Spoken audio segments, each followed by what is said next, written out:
बहुत खौफनाक विजुअल्स हैं, ये इतने खौफनाक विजुअल्स हैं कि दिमाग सुन्न हो जाता है। लाइन ऑफ कंट्रोल पर इस हवाले से फर्दर ऑपरेशन जो है वो जारी है और फायरिंग की इतलात भी हैं। कितने लोग मारे गए हैं, कितनी हलाकतों की तादाद बताई जा रही है, क्या तफसीलात आ रही हैं? भारत ने पाकिस्तानी पोस्ट को उड़ा दिया है। पाकिस्तान की तरफ से भारतीय सीमा में लगातार गोलीबारी की जा रही है। Security forces foiled an infiltration attempt along the line of control in the Uri sector. Jammu Kashmir के उरी में घुसपैठ की कोशिश नाकाम कर दी गई है। सुरक्षा बलों ने 2 आतंकियों को ढेर किया। बॉर्डर्स पर जाकर जो जहन्नुम बर्पा की है, रेड फोर्ट बॉम्बिंग को एडमिट कर लिया। तो ये आज की रात जो है बहुत भारी है। 21 नवंबर तक कहा गया कि मार्क तक कैलेंडर पाकिस्तान के सिक्योरिटी राय हैं वो बार बार अपनी पोजीशन को वाजे कर रहे हैं कि कैलेंडर्स को मार्क कर लें। लाइन ऑफ कंट्रोल के जो है वो उरी सेक्टर पर इस वक्त क्या सूरत हाल है? फिर भी सर इनकी बातों से तो यही लग रहा है कि ये अपनी तरफ इशारा कर रहे हैं और ये और मौका दे रहे हैं। अगर सोचें अगर FATF में या कहीं लेकर भारत चला जाए इनकी इस स्पीच को, तो पाकिस्तान ने अपनी फिजाई हदूद को अचानक से बंद करने का फैसला किया है और फिर बलूचिस्तान के मुकाम पर जो समुद्री हदूद है उसको भी बंद कर दिया गया है। जैसे कि भारतीय वायुसेना और अमेरिकी बॉम्बर्स की संयुक्त ड्रिल, नेवी चीफ की अमेरिका यात्रा और भारतीय थल सेना का राजस्थान सेक्टर में एक high intensity multi threat combat अभ्यास। यह तीनों बातें मिलकर एक ही संदेश देती हैं। मुजाहिदीन थे, इनके हवाले से आप ये ज़राए दावा करते हुए नजर आ रहे हैं। क्या करें सर, सही बात है सर, भारत वाले बुलाते नहीं है, अफगानिस्तान जाना नहीं है, ईरान वाले कहते खबरदार आए तो सर जाहिर हम तो कहीं नहीं जा सकते। नमस्ते दोस्तों, जय हिंद। हिंदुस्तान स्पेशल में आपका स्वागत है। दोस्तों, उरी सेक्टर में इंडियन आर्मी की बड़ी कार्रवाई सामने आई है। उरी सेक्टर में 2 आतंकवादियों के मारे जाने की खबर आ रही है। दरअसल ये आतंकवादी LOC पर घुसपैठ करने की कोशिश कर रहे थे। भारतीय सेना ने इन्हें घेरा और वहीं पर इन्हें जहन्नुम पहुंचा दिया। उरी सेक्टर में 2 आतंकवादियों के मारे जाने के बाद उरी, कुपवाड़ा और बांदीपुरा के सीमावर्ती जिलों में हाई अलर्ट जारी कर दिया गया। संयुक्त सुरक्षा बलों ने सेना के काफिलों की सुरक्षित आवाजाही सुनिश्चित करने और नागरिकों को किसी भी संभावित खतरे से बचाने के लिए घने जंगलों और महत्वपूर्ण राजमार्गों पर अभियान तेज कर दिया है। दिल्ली धमाके के बाद केंद्र शासित प्रदेश के बाहर से कश्मीर में प्रवेश करने वाली सभी वाहनों की गहन जांच की जा रही है। किसी भी अप्रिय घटना को रोकने के लिए विभिन्न संवेदनशील स्थानों पर विशेष जांच चौकियों और सत्यापन केंद्र स्थापित किए गए हैं। इस समय यह भी खबरें आ रही हैं कि भारतीय सेना ने पाकिस्तान की 3 चौकियों को भी उड़ाकर रख दिया है। रेड फोर्ट बॉम्बिंग को एडमिट कर लिया, इंडियंस कह रहे हैं।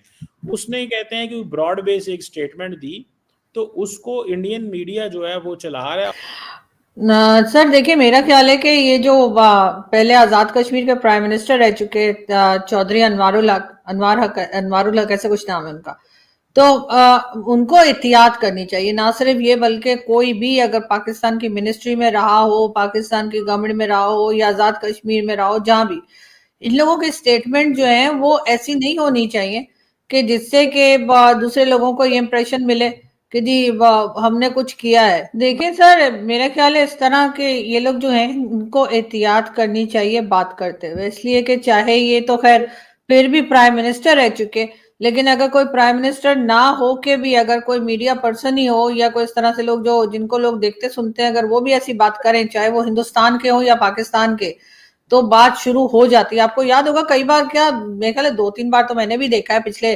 5-6 साल में, कि कभी कभार अगर कोई वीडियो ऐसी आ जाती है मेजर गौरव की और उसमें कोई बात वो बता रहे होते हैं और इत्तेफाक से ऐसा हो जाए तो उनकी तो वीडियो चला के हमारे DG ISPR साहब जो है वो बोलना शुरू कर देते हैं कि ये देखो ये लोग बता रहे थे और इन्होंने ऐसा हो गया।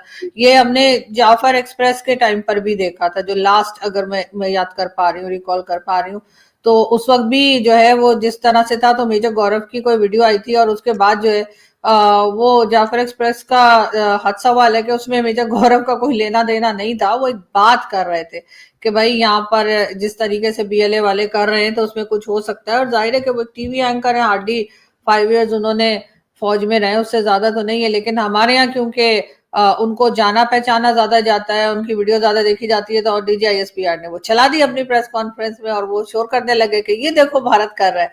तो इसी तरीके से अगर ये चाहे किसी भी रेफरेंस में बात कर रहे हो अनवारुल हक साहब, लेकिन इन्होंने जो बात की है वही हादसा वहां पर हुआ है, तो उन्होंने तो पहले बात की थी, हादसा होने से पहले बात कर थी, ये बाद में बात कर रहे हैं, तो मेरा ख्याल है थोड़ा सा एहतियात करनी चाहिए। और जैसे उन्होंने कहा ना कि जी हमने ऐसा कहा था तो ऐसा हो गया, और फिर उन्होंने इसी क्लिप में उन्होंने आगे कहा कि कोई और चीज भी उन्होंने बताई कि मैंने ऐसा कहा था तो जी वो भी हो गया, तो हमने अंदर घुस के जो है वो मारा। भाई हमने कब घुस के मारा? घुस के तो भारत ने मारा था। हम तो वैसे मतलब उनके तैयारे वैयारे बाद में गिरा रहे थे, या जो भी कहिए जो भी कर रहे थे, जो हमारा क्लेम है अभी तक सो कॉल्ड, तो वो तो हो रहा था, हम जवाब दे रहे थे। हमने घुस के नहीं मारा था, घुस के तो उन्होंने मारा था। हम तो हमेशा से कहते आए हैं कि भाई हमने अटैक नहीं किया था, अटैक भारत की तरफ से हुआ था, हम सिर्फ आप कह रही हैं जवाब दे रहे थे। इंडिया ने हमें घुस के मारा है? हाँ तो सर और कैसे मारा है? नहीं, तो वो तो उन्होंने अपनी साइड से ही, अपने बॉर्डर पे ही अंदर रह के ही स्ट्राइक की ना, तो घुस के सर तो मारा मगर ना। सर मगर जो स्ट्राइक भी की, जो उन्होंने ड्रोन थे या कुछ भी थे वो अंदर तो फेंके ना, वो जाकर वो मसूद अजहर बेचारा उसका घर उड़ा दिया आप लोगों ने, आप लोगों की वजह से। वो तो शुक्र है लगा बच गया वो। मैं कह रहा हूँ ठीक है, बिल्कुल मारा तो है। बिल्कुल आप सही कह रहे हैं, वो घुस के नहीं मारा था, उन्होंने अपनी ही कंट्री में रह के और हमें यहाँ मारा था। 11 जगह पे जो उन्होंने, या 9 जगह पे जो उन्होंने अटैक किए थे, जिससे हमारी एयर बेसिस जो थी वो उड़ गई थी, और मसूद अजहर का घर तबाह हो गया था और उसके घर के लोग मारे गए थे। तो सर उसके लिए भारत को अंदर आना ही नहीं पड़ा, उन्होंने अपनी कंट्री से बैठे बैठे ही हम लोगों की जो है ना बैंड बजा दी। आप सही कह रहे हैं सर, आई वॉज रॉन्ग, मुझे लगा था घुस के मारा है, लेकिन आप सही कह रहे हैं कि वो सर उन्होंने टेरर ग्रुप जो है, जो टेरर ग्रुप्स है उनके ऊपर अटैक किया था, ना सिविलियन पर अटैक था और ना ही फौज पे अटैक था, और ना ही जो हमने खजाने या गार्ड रखे ना ही उन पर अटैक था। तो सर उन्होंने बिल्कुल सही कह रहे हैं आप, उन्होंने भारत से बैठे बैठे ही इतना कुछ कर दिया था कि उसके बाद हमें भी जो है वो उठना पड़ा, और हमने जो है उनके ऊपर अटैक किया, या जो भी मतलब जवाब में हमने जो किया। लेकिन बात सारी फिर वही आ जाती है ना कि भाई अपनी जो स्टेटमेंट्स हैं उनको क्यों संभाला नहीं जाता? अब क्या जरूरत पड़ी थी इस वक्त इन साहब को, जो है आजाद कश्मीर के जो फॉर्मर प्राइम मिनिस्टर ने, ये सब कुछ कहने की कि जी हम यहाँ से वहां तक, मतलब हमारे लिए जो है ना वो और कुछ नहीं होता, बयानबाजी बहुत तगड़ी करते हैं, कोई भी हो, चाहे वो आजाद कश्मीर के प्राइम मिनिस्टर हो, चाहे एक्स प्राइम मिनिस्टर हो, चाहे फॉर्मर हो, चाहे इमरान खान थे या नवाज शरीफ थे या शहबाज शरीफ, हर एक जो है वो सर स्टेटमेंट बहुत तगड़ी देते हैं। मतलब ये लोग जो हैं वो हर वक्त ऐसी बात करते हैं जिससे मजीद झगड़ा बढ़े, दूसरे को बुरा लगे, उसके बाद वो भी आगे से पलट के वही जवाब दे। जब वो कहते हैं कश्मीर ले लेंगे, कश्मीर में घुस जाएंगे, तो वो क्या होता है जब वो कहते हैं अब कहा उन्होंने, वो तो कह रहे हैं कश्मीर के लोग खुद आ जाएंगे, उन्होंने तो कहा ही नहीं कि हम कश्मीर में घुस जाएंगे या कश्मीर ले लेंगे। उनके यहाँ से तो स्टेटमेंट ये आती है कि कश्मीर वाले खुद हमारे साथ आके मिल जाएंगे, और उसके लिए वो रीजन ये देते हैं कि वो इतनी डेवलपमेंट वहां पे कर रहे हैं कि हमारी साइड के जो कश्मीर के लोग हैं वो चाहेंगे कि वो भी, उनके यहाँ भी इतनी डेवलपमेंट हो, या वो भी ऐसे एरिया में। सर उन्होंने तो कभी नहीं कहा कि वो कश्मीर में घुस जाएंगे।